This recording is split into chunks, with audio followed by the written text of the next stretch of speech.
ويتعدى حدوده يدخله نارا خالدا فيها وله عذاب مهين. الله أكبر الله أكبر لا إله إلا الله. الله أكبر الله أكبر ولله الحمد.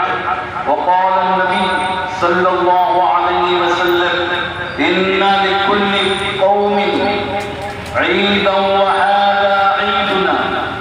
وقال النبي صلى الله عليه وسلم ألا إن صدقة الفطر واجبة على كل مسلم ذكر